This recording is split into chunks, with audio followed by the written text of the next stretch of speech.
sends that money to K-12 and county office fiscal agents, as well as K-12 and county office direct funded members. And then conversely, the remaining amount the chancellor's office sends to college fiscal agents and direct funded community colleges. So there's only a few people that work on this process. There's me, and then we have Veronica and Holly from TAP that help answer your questions. And then at CD, there's Clifton, who is our point person on fiscal stuff. And then there's Jubilee, our point person at the chancellor's office. And that's about it.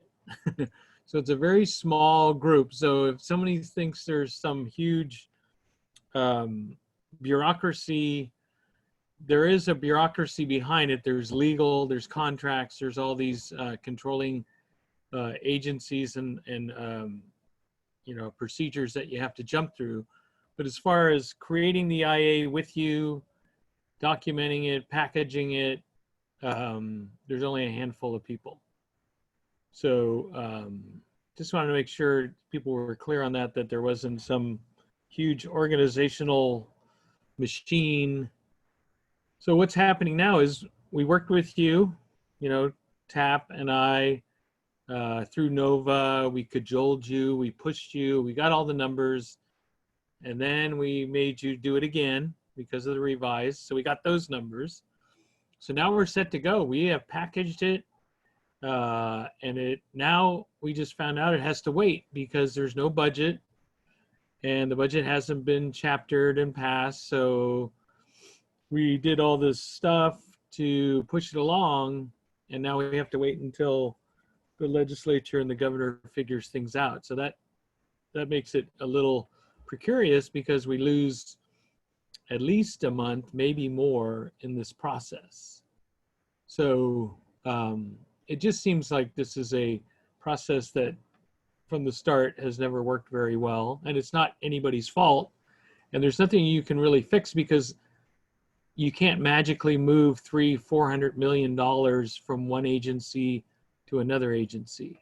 You have to have a contract, and contracts have to go through the state contracting process, which always takes a long amount of time.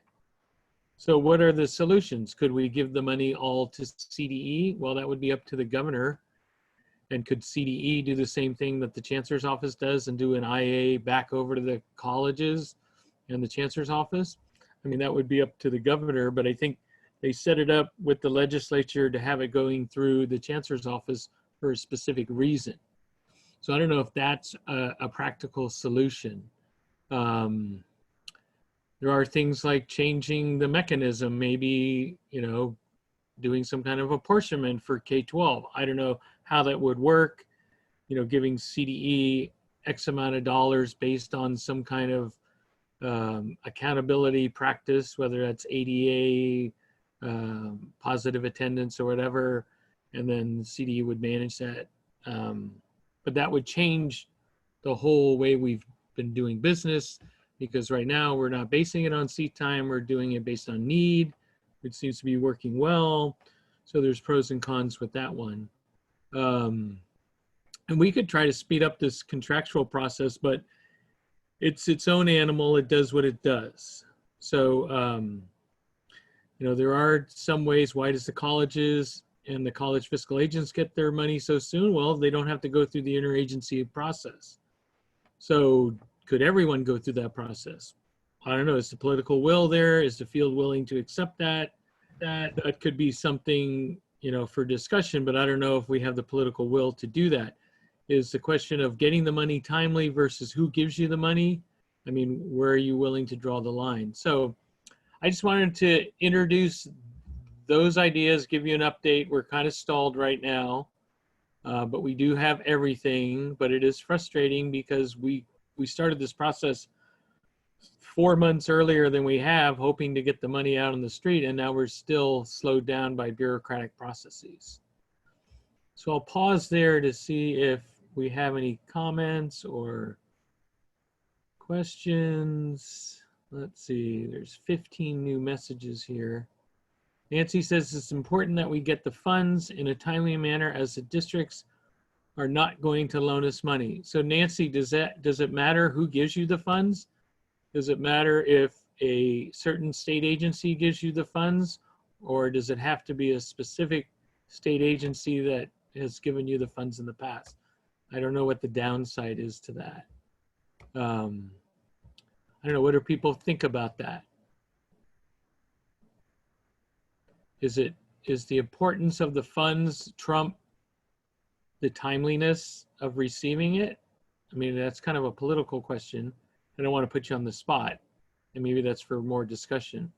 Emma says, Neil, how will that impact a fiscal agent who only has 45 days to send out funding and needs to set up MOU and contracts now? So let's see. I think, Emma, in your case, are you the fiscal agent? And if you're a community college, you're going to get your money in August. Unfortunately, the K-12s have to wait because of this interagency agreement. So yeah, it would affect everything. It would affect paying teachers, you know, entering into agreements. Karen says, do you know if we will receive the reduction of funding, including loss of COLA? I mean, that depends on what's passed in the budget. So at least we've gone through the process to get a minimum amount of $494 million, which is probably the lowest amount that we're going to receive. Now, if the Senate and the Assembly come back and say, you know, Governor, we didn't like your budget, and we're going to fully fund adult ed and give back the COLA. So what that means, if we'd process the 494 million that you did in NOVA, and then we'd go back into NOVA like in July and add more money, and we do a second allocation amendment, and then we do a second round of getting the funding out. That would take longer, but at least you'd have that 494 million coming to you in the pipeline. Okay, so Nancy says, I don't think it matters, just so it's CAEP funds, okay? And Emma says, yes, she's a fiscal agent.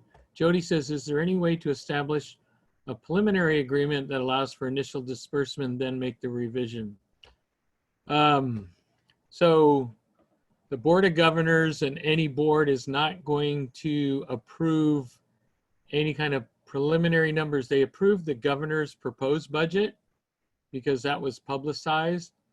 But I mean, someone suggested, well, can't you do this like back in October of last year? Can't you get the board to approve a number?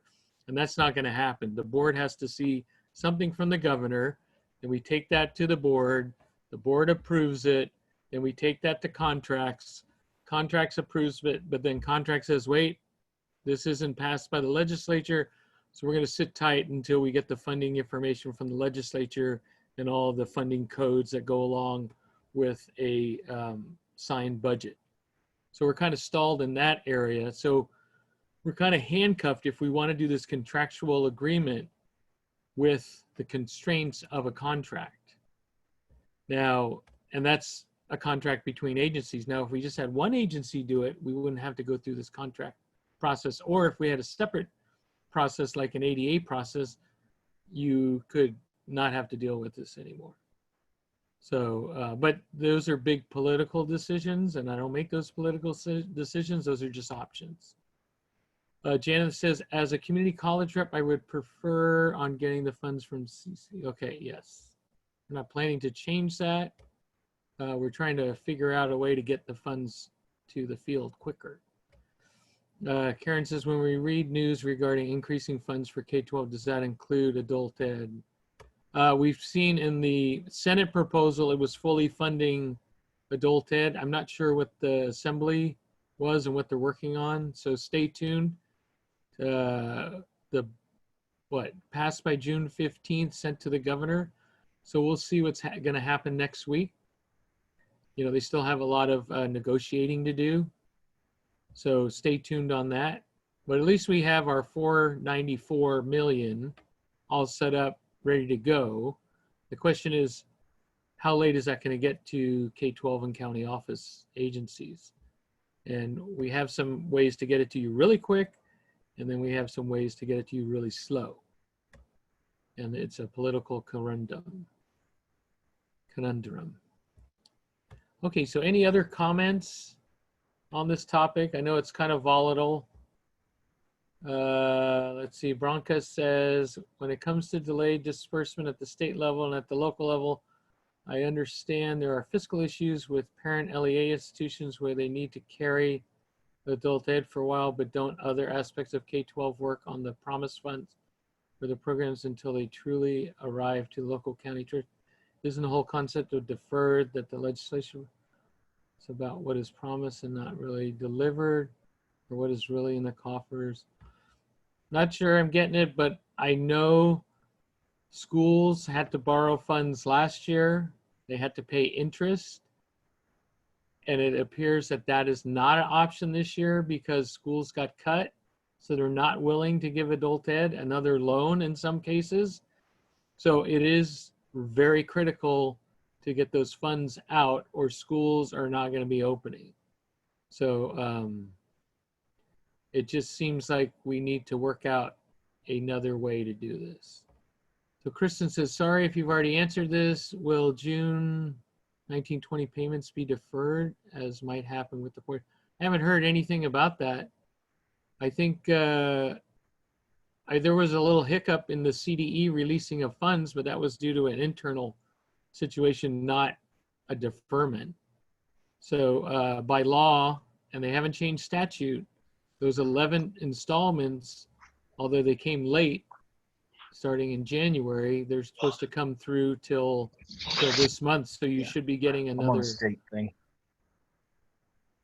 You should be getting another payment later this month. So I haven't heard anything about deferments. Connie says, did anyone hear Governor Newsom at noon today? No, I'm sorry, but Connie, if you want to unmute yourself, if you have something to share. Well, he talked about special funding for ESL and groups that normally don't get, right, you know, funding the I can't think of the word, I'm sorry. But for people who are at low ESL levels, low literacy levels, have lost the 7 months of education, and he said none of that specialized funding would be cut from his budget. And I just wondered if adult ed was being considered in those specialized programs. Yeah, I wonder if they consider adult ed to be connected to what he was talking about. Sometimes they, sometimes it, go ahead, Sue. Yeah, I don't believe so. He was talking about the LCFF funding. Okay, thank you. So Shamil says, what is the difference of 494 million in comparison to last year? I think last year was 538. So this year 494, but we originally had 550 with the COLA. So we've taken a $66.7 million cut from what was proposed. Mike says in years 2, 3, and 4 of this, our allocations were timely. The 2 years we've had months of delays. What's changed? I think what happened, Mike, is the state instituted these draconian contracting processes that have delayed how we get contracts out. It's been really frustrating trying to work through that process when we know there are quicker ways to do this. And it seems like even though everyone knows this, they just can't make the contracts process at the state level. And it's not just, you know, Department of Education, it's the Chancellor's office, it's just contracts office and the way state contracting works. It's just a bad methodology to try to get money out to the field. There are some other options, but they come with trade-offs.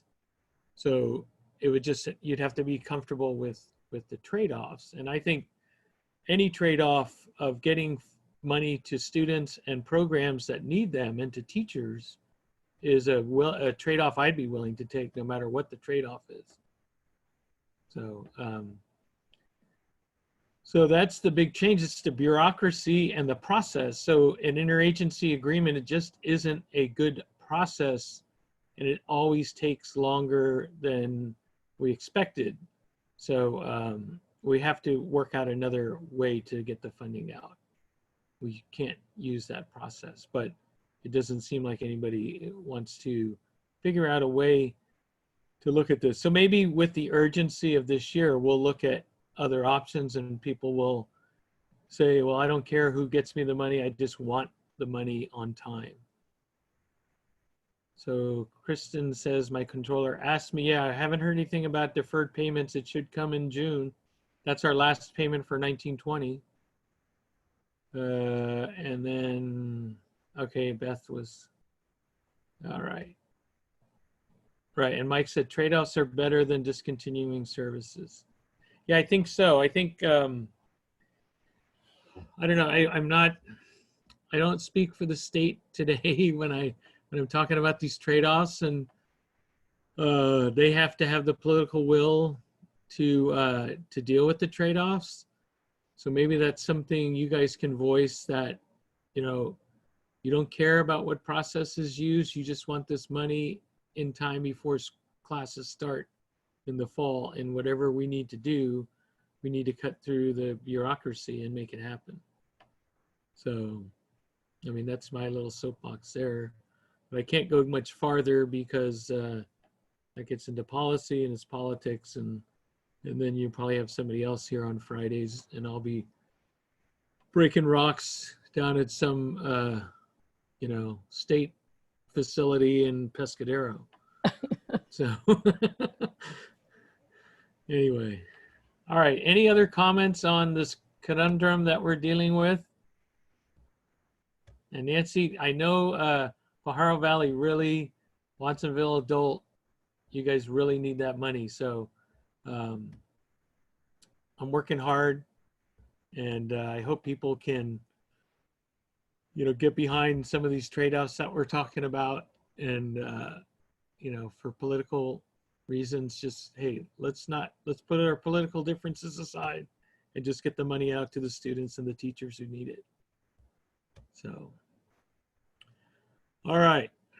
I haven't seen any more comments, so I'm going to move on to, so I'll continue to keep you updated.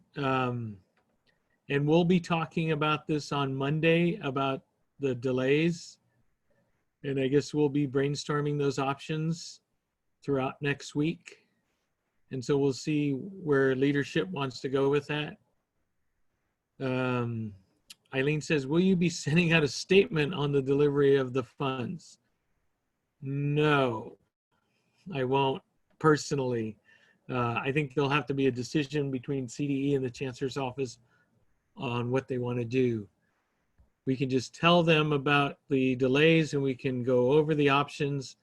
Then it's really up to them to make that decision. But where you can be of help is you can weigh in on, you know, what you're comfortable with and what trade-offs you're willing to take. And if it's so important to get that money to your schools, you should, you know, voice like, any option is fine. We don't care as long as we get our money in August. So Greg says, you mentioned trade-offs. Can you say more? So what I mentioned is there's a few trade-offs. You could have CDE give out the money, but I think the legislation specifically, I'm not sure why, gave the money to the Chancellor's office. So that would require legislation to change that. And the other option would be, you know, to create an ADA type system and not have to go through this. And then the K-12 and county offices get their money based on some kind of positive attendance accounting system. But that would take some time to develop. And I don't know if people are comfortable going back to butts and seats. They kind of like the formula based on need. It helps them serve the most in need. So there's trade-offs with that one. I don't know if that's a good one. There's another one where you would just have the Chancellor's office send the money to the direct funded members and the fiscal agents without doing a contract. So you'd have to be comfortable with the Chancellor's office giving a K-12 fiscal agent or a K-12 direct funded member the funding. So there's some trade-offs there. And then another one, finance comes up with some miraculous fiscal way of getting around all this and moving millions of dollars without any contract. and maybe they have a way of doing that, but that's all I can think of right now. And they all have trade-offs, and they all have pros and cons. But some do get you the money in August, and some do get you the money in December and January. So I think that would be one of the big trade-offs, is the timing. Okay, so, all right, Greg, I'm glad, I hope I explained it. I don't know. Sometimes I think this stuff is easy. Other people, maybe it goes way over their heads, or maybe I talk too fast. But anyway, I've just been dealing with this for the last, I don't know, 2-3 months, trying to figure it out. And it gets to the point where you just throw up your hands sometimes. Beth said a letter to LEAs of reassurance might be helpful. So Beth, what would we be reassuring them? Help me with that one. Reassuring them that, hi Neil. go ahead. Okay, yeah. Just that the funds will be forthcoming. Does that help if the funds are forthcoming in January, though? Well, yeah. I mean, obviously, that degree of delay is beyond acceptable. Yeah, I think that's the crux right there. Yeah, but I think and I know it wouldn't come from me personally, but if there was something from CDE, just letting our fiscal managers know that they can expect the funds, that might be helpful for some of the adult schools that are getting a little bit I would more just give restriction from it. Case in point, has anybody received their grant award notification on We Owe It Too? But I don't think that's been, Carolyn fights really hard for this stuff, but it's out of her control to push through the processes outside of the adult ed office. So you have me, Carolyn, and Javier who work within, the program office, but outside of our program office, there are contracts office and legal and, the superintendent and the chancellor and their bureaucracy of approvals and sign-offs and, so we can't control that. And so, sure, Carolyn and Javier can say you're going to get your money, but we can't control how long that process takes. That's why I'm saying that's why that process is flawed, because the last few years, like Mike was saying, hasn't worked, because the state has developed more bureaucratic process that have slowed these things down in the contracts area. They've brought in this new fiscal reporting system, which has further delayed things. And so using a contract is just probably not the right way to do it. But there's not many other options. And some of those options, require you guys to stomach some of the things that you're not used to. So yeah, a letter could be done, but it's not going to really help you solve the root cause of the delays. So let's see. I think I got, everybody was saying, okay. So Carolyn has pushed to get that GAN, but as you can tell, it's not out yet. It's not Carolyn's fault. It's beyond her control. So you see kind of our situation. We've got this IA, we've got all the stuff in Nova. I've got it on a spreadsheet. I know down to the penny how much everybody's getting. All we have to do is get it approved and signed, but they're not, then we're stuck with the bureaucracy. Oh, you can't do that because we got to have a budget. And then the governor has to sign it. It has to be chaptered. Then we got to get the funding information. Then that's got to go through our contracts. Then we got to send that to CDE. Then they have to sign it. Then they got to send an invoice. Then CDE has to process. So all these bureaucratic steps slow down the process. So I don't know. Maybe you have to be in my shoes to realize the frustration of the bureaucracy. So let's see. Dana says, I agree with Beth, at least something in writing to K-12 fiscal agents. So, what we could do is say, and let me know if this works, because I just sent it to Rocky because he requested it.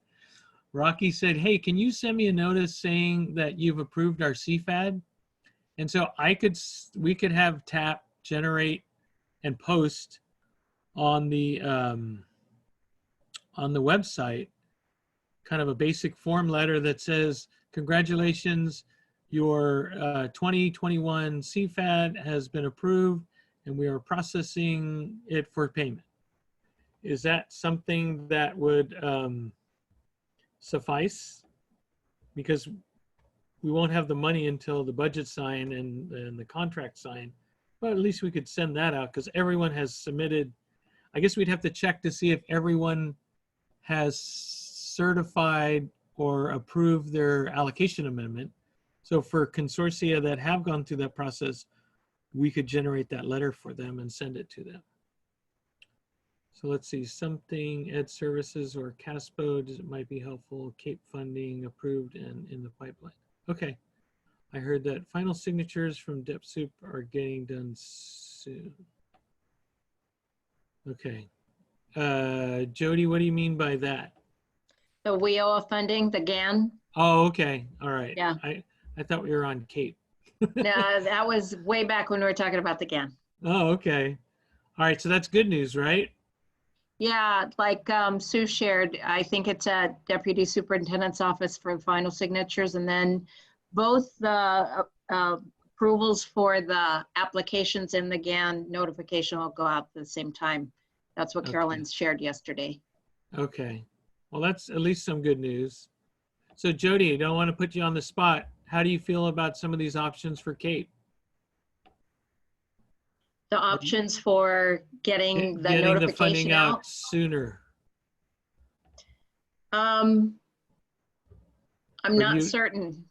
Do you I want think to? getting the funding out as soon as Yeah. possible is critical, but I think we need to look at what systems are, can be expedited, because it sounds like we'd just be creating one challenge for another if we're not careful. I mean, we got to look at the systems and see what the process is Right. before we'd make that kind of change. Otherwise, we just might end up in the same situation. Right. Bureaucracy is bureaucracy, you know? Right. But I guess this year, given the circumstances, if the funding is late, it's a little more critical than it. I mean, it was critical last year. I think this is like code red this year with the cuts at the district because they're not going to loan schools any money to stay open. Absolutely. They're already Yeah, having I've their heard that. problems. I've heard that in several places. Okay, and then Carolyn down in Ventura says CalWorks. They haven't seen anything on CalWorks either. So I don't know if anybody has any information on that. Jody, did that come up in the meeting that you were at? They didn't talk about CalWorks, did they? No, it didn't, but we usually don't get CalWorks until much later in the year. The Okay. timing for CalWorks is always kind of almost retroactive. Okay. All right, and Kristen says statement could also be a reminder to districts that our CAEP funds are restricted. So we could, yeah, I could generate a letter that says, you know, if you did go through the allocation process and everybody approved your amendment, we could generate a letter saying congratulations, we approve your, you know, your allocation document, and we're processing payment. Keep in mind, CAEP funds are restricted, can only be used in the 7 program areas, 18 and over, et cetera, et cetera. And we could also add that, I think we have I had a memo or I had a blurb for the newsletter next week that kind of covers this. So I could just take that language and kind of put it into a memo.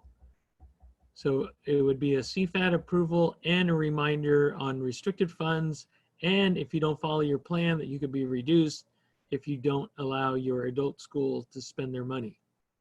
So sounds like that might be helpful. Let me see, a letter might help. Okay, in a meeting today, okay. See, I'm not catching up. There's so many emails here. And is everybody still working? Okay. All right. So it sounds like we've got a letter coming. I'll draft something next week with TAP, and we'll look to see. So if you haven't approved your allocation amendment, you won't be getting this letter. But if you did, we can generate this letter for you. It'll be kind of generic, you know, because we can't put everyone's dollar amount in there, but we could, you know, we could leave your room where you could kind of cut and paste and put your dollar amount in there if you wanted to. All right, so Mike says, I understand when I'm notified that I can't make payroll, all we can do is battle, right? We'll keep fighting on this. Okay, so people like the CFAD letter, and I think we're caught up. Any other comments before we move on to the summer webinar series? Yes, Neil, this is Janet. I know you mentioned earlier that you're going to send that CFET letter to those that already amended their amounts. However, our consortium is not planning on amending until later on this month, and we're the fiscal agent. However, it would be helpful to remind our members that this fund is restrictive. So you plan to do that by June 30th? By June 25th, yep. Okay, then we'll generate that letter for you by June 25th. Okay, great. Thank you. Sure, no problem. And then Lonzi says, I think it would be helpful to have a number of viable options that would result in quicker funding. With options in hand, we could poll member districts of each consortium to evaluate which solution members feel most comfortable with. Okay. So Lonzi, that would require kind of the two state agencies coming to some mutual understanding of what are the options, and then agreeing to kind of polling the field on what would be a viable option. I'm just kind of wondering if we would even get there. And maybe the field could look at options. I don't know. I'm just thinking out loud. We'll start these conversations on Monday, and we'll be having them throughout next week. And maybe we'll come back Friday and see how far we got and see if there was some consensus or agreement on, you know, what are the viable options, which ones are we looking at, and then maybe we could figure out a feedback mechanism and let you guys in the field have better ideas. And then Bob says, if comfortable, some language about funding must be in alignment with regional plan might be useful. Yeah, that's what we did in the planning memo. So we'll reference that as well. I'll have to save the chat so I can remember some of the stuff. Okay, so that was a lot to digest. And let's move on to summer webinar series. So coming up June 19th, we're going to have a webinar on the annual plan. And Veronica will walk us through how to do that in Nova. Nothing's really changed. The guidance we're going to be talking about the guidance on Monday with CDE in the Chancellor's office. And I think they're going to ask you in the executive summary to probably add something on how you're dealing with the current COVID-19 situation, how that has impacted your delivery of services and instruction. And so, but the template will be the same. The content will be up to you on how you're pivoting during these circumstances. So that'll probably be the only big change in the guidance. And then it's up to you if you want to modify your current 3-year plans or just use your annual plan as your modification document if you have changed things drastically from your 3-year plan. I mean, it's really up to you of how you work your planning process and your planning mechanism for your region. But that'll still be due August 15th, and we'll do a webinar on June 19th to get you up to speed.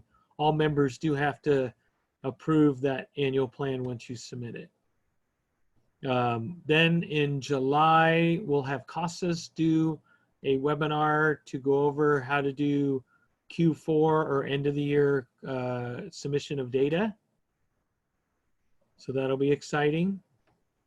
And then in, I think it's August 5th, we will do the first data and accountability roadshow, virtual roadshow And this will be, connected to the beginning of the year letter for CAEP. So we'll go over any data policy changes.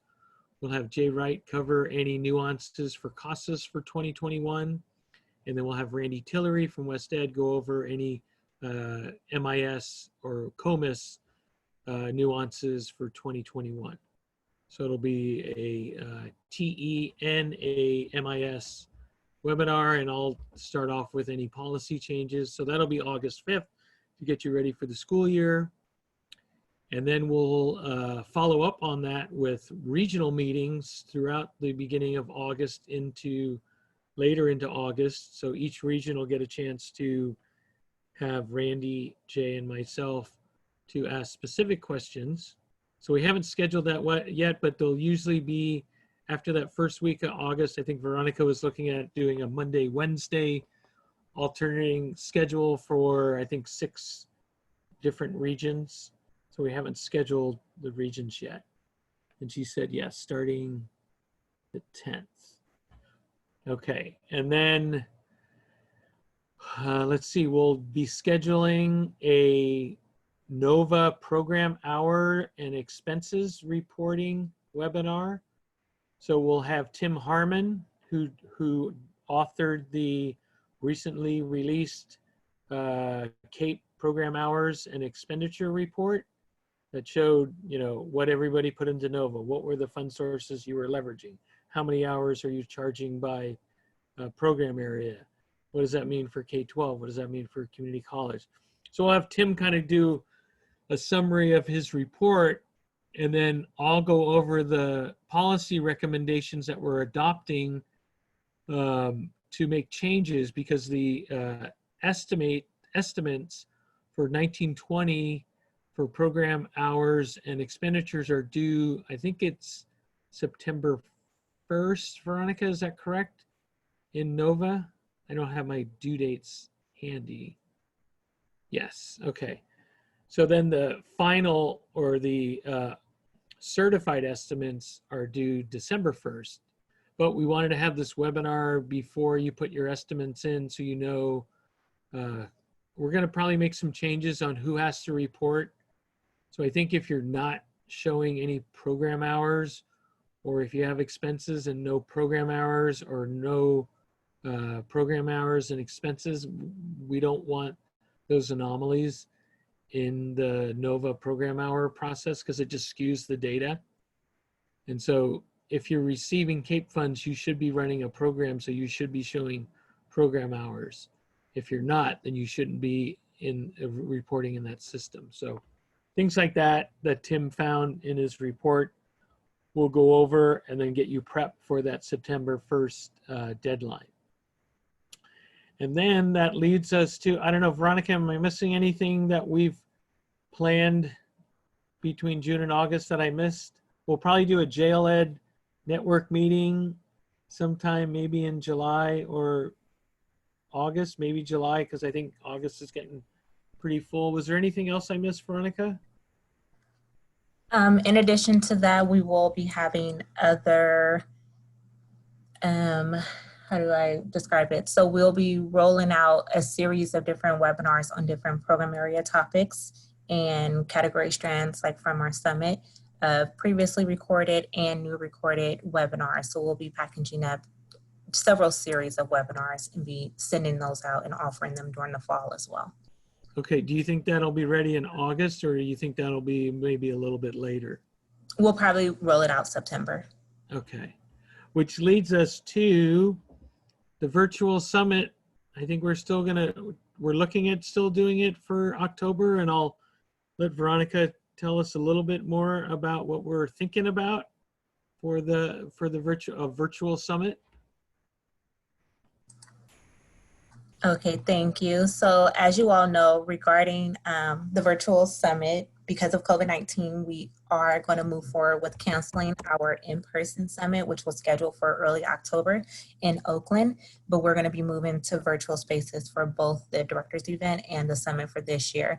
And so we are in the preliminary stages of our planning. However, we will be moving pretty quickly during the summertime and working really hard to make sure that we have everything in place. We're looking at holding these director's event towards the end of, we're going to keep the original date of October 5th for the director's event, but we're looking at pushing the summit back towards mid to late October. All of these are tentative dates. Nothing is finalized yet. We will be presenting our recommendation to CAEP leadership this week. So once we get the final approval, then we'll be able to move forward with our plans. But we're exploring the best virtual practices in order to provide a high quality, relevant, and engaging summit so that you all will enjoy it. We will be expanding the summit. So last year we were a day and a half.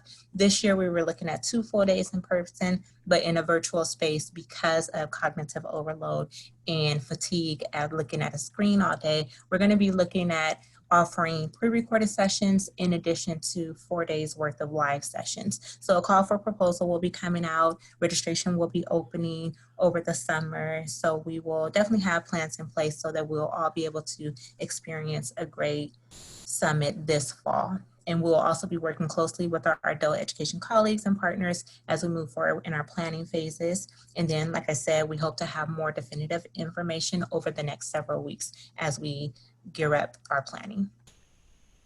So that is all that I have now. All right, I'm just kind of filling in the blanks here in the chat.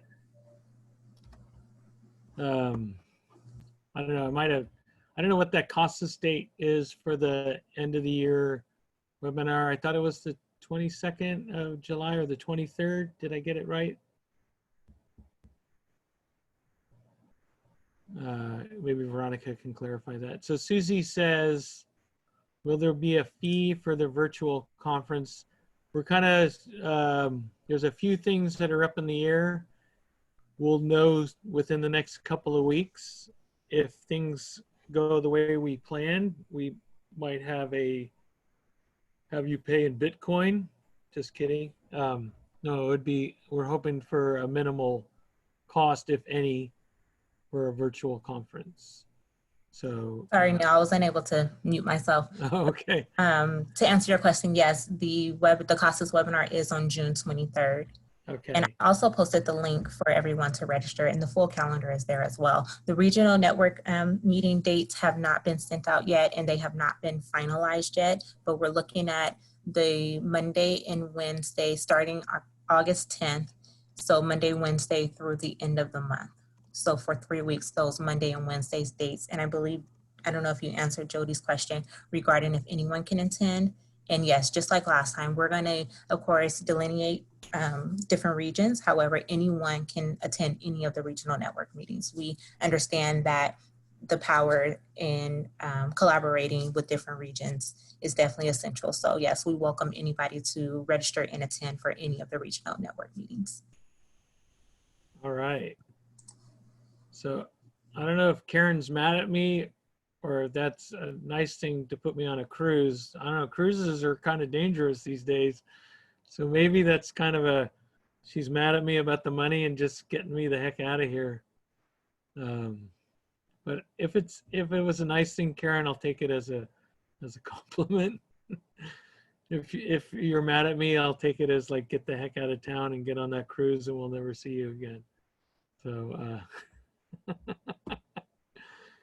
oh, okay, maybe just a cruise down the boulevard, right? That's my kind of cruise.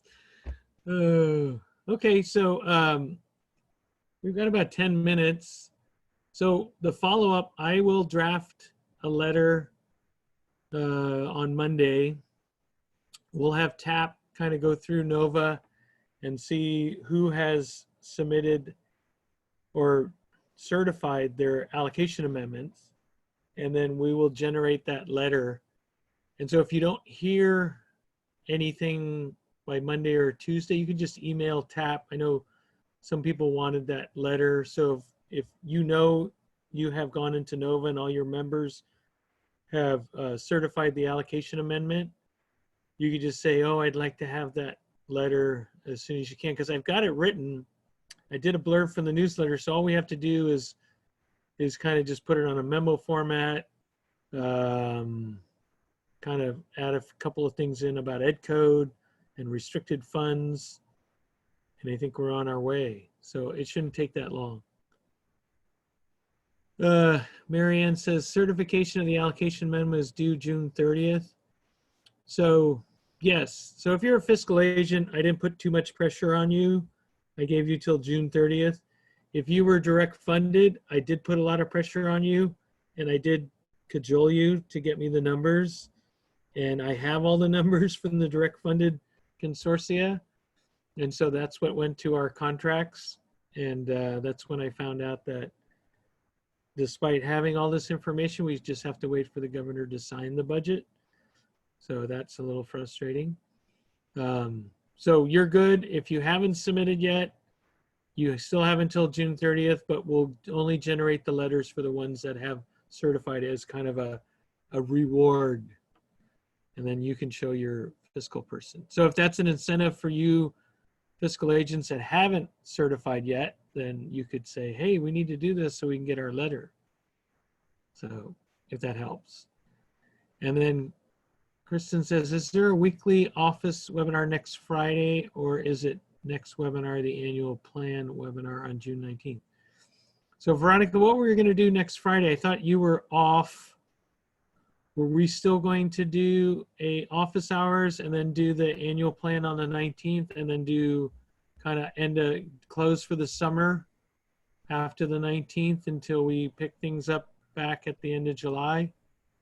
Yeah, we were trying to see if the office hour was still gaining traction after today, to see if there was a need to have it next Friday. And yes, you are correct. I will be off, but we still could have it.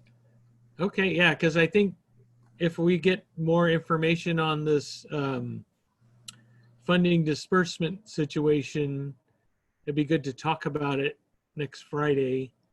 And it's funny because I had to panic. I was panicking because I didn't have the link for today and I didn't register, and I had to send TAP, like, send me the link. And I didn't think anybody was going to be on because I don't remember anything being in the newsletter, but still we had like, what, 80 or 90 people on today? So somehow these are very popular. So I think we got to keep going with them. Just the basic communication and collegiality that goes on with these webinars. No one's ever screaming at each other or pointing fingers. So I think it's very helpful to have these on at least a weekly basis, right? Okay. So, yeah, Shannon says, I really appreciate the office hours, even if it continues after the pandemic slows down. So maybe we'll, okay, and we want to take the amendment to our partnership and have an official vote during our meeting June 18th. Okay, that sounds good. Whatever floats your boat, as long as they're all done by June 30th, we're cool. And we will work on your link situation. Oh, my link. Yeah, I'm the missing link, that's for sure. I think I'm missing a few, whatever connections there. Rose? I didn't want to make an off-color comment. Very helpful. Go ahead, Janet. All right, I just need confirmation. Is there going to be a virtual fee for that virtual directors meeting or no? Yeah, Bitcoin is help. No, I think we're trying to defer the cost because we're making the case that because of the cuts, we're hoping to defer the cost of professional development by the locals. So, if you're going to take that 10% cut, hopefully it's not on teachers and programs. And if we can fill that gap by having viable and quality professional development online for free, maybe that would help make that 10% cut a little less painful, that you don't have to travel, you don't have to pay a conference fee. I know it's not a lot that you'd be saving, but at least it's something. So Right. that's our goal. Okay. And we're working on a secret plan. I can't really talk about what the secret plan is, but if it goes through, it would defer a lot of the costs. Got it. Thanks. All right. Okay, everybody says continue. And Diana reminds us about the Google group. So we'll be, every week we post a new question. If you do have a question that you would like me to post, Kelly sent me a question yesterday that I'm going to post on Monday. So, if there's a question you want me to post the following Monday, and it sounds pretty universal and it's not specific to, something regionally or your community, but it's more statewide in nature, we'd be more than happy to post that on the Google groups. Okay. All right, so looks like everyone's happy about the Google group. And is everybody leaving me? They're all having a good week. All right, well, let's see if there's anything else here. All right, I don't know, Veronica, am I missing anything or are we pretty much caught up? I think we are caught up. I'm scrolling through and I don't see any other questions. Okay, if anybody has a question that I missed, feel free to unmute. We probably have time for, 2 minutes worth of conversation, so feel free to unmute.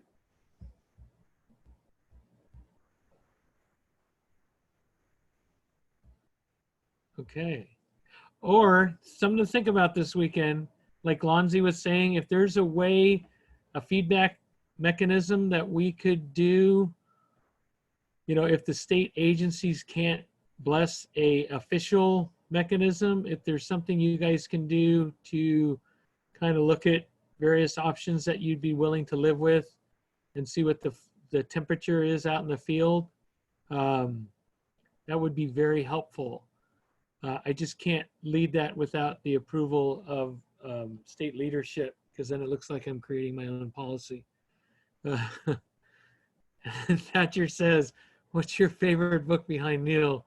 Thanks for the weekly. Okay, I'll point you over here. Those are, actually my wife's books are on the other side of the room. Those are probably a little better than my history books behind me. So anyway, more fiction over on that side of the room, but anyway. But yeah, if you guys can come up with a way, a feedback mechanism to figure out, give us some feedback on those options, then that kind of gives me some information to draw from to say, hey, this is how the field feels. Because sometimes the state says, well, I know the field wants to do it this way, but we don't really have that information to back that up. It's just kind of a gut feeling. But if you're not talking to the field like we are every week, then you wouldn't really know what the temperature reading is. So, all right, Veronica, anything else to add before we sign off? No, that is all that I have. I posted the link to register for the upcoming events. Definitely stay on the lookout using that link for registration to be open. Also, the newsletter, we post pretty much all important information in the newsletter, as well as success stories and other publications that have come out regarding things that are going on, especially as it relates to distance learning. So definitely be sure to check out the newsletter, and we will be sending an evaluation. So definitely let us know what you thought about the office hour, and also if there are any other topics that you think that we should be covering during the office hour. That's all that I have. Thank you all very much for your time and your participation this afternoon. Oh, Todd has a comment late breaking. My apologies. I know you thought you could skate through without me opening my mouth, but I'll ask you. This is maybe a little lame, but as the State Department of Ed provides some guidance to the field regarding opening and mask and distancing, their approach tends to be very much K-12 because they're adolescents. They have moms and dads, and everybody's worried. Even though some opinion is they're not as susceptible as others to corona, but that I'm just saying what people think. Might they consider a little bit different guidance for adult schools since they are adults? We have free will, non-compulsory education. Might they consider some softer guidelines for some of those things? I just throw it out there as adults versus adolescents. Yeah, I would think we'd want to look at what the community colleges are That's throwing true. out there, because they're dealing with adults 18 and over, similar to our student population. And so, but I don't know how that flies with your governance at your district. Right. You know, I don't know how willing they'd be to have you use a community college model when you're on a K-12 campus, even though it's an adult campus. I mean, that's a good question. Yeah. No, that's a good answer though too. That makes sense. I mean, I think that's something you could, I'll bring it up on Monday. I don't know if, you know, Carolyn's office will have an answer. It's kind of like, you know, Carolyn's like the lone voice over at CDE on adult ed when you have this huge K-12, you know, system. How can we fight for that? But at least I can bring it up and make sure they're aware of that, possibly there could be, you know, the K-12 adult schools have to deal with those situations. So. Yeah. Okay, thank you. And there's some good comments regarding that makes sense as well. So thank you. Okay. Yeah, and like you said, it's a sharing of campus kind of issue Yeah. as well. Right. Yeah. So you have to make sure you adhere to your district's policies. You can't be having a separate process. And Okay. yeah, it's just something that you guys on the K-12 side have had to live with for a long time, right? That's just the way it's set up. Okay. Veronica, if you could send me the chat, I'm having trouble finding the three little dots to to download the chat. I will. Oh no, I found it. Okay. Okay. I think I did. Record on this computer. No, I think I did the recording. So I don't know if you could send me the chat, because there's some good information I want to follow up on there. So sorry for taking your time. We look forward to talking next week. And if you guys have any feedback, you can always send it through to TAP. And we look forward to communicating more. All right. Thanks, you guys. Have a good weekend. Have a good weekend. Okay, bye-bye.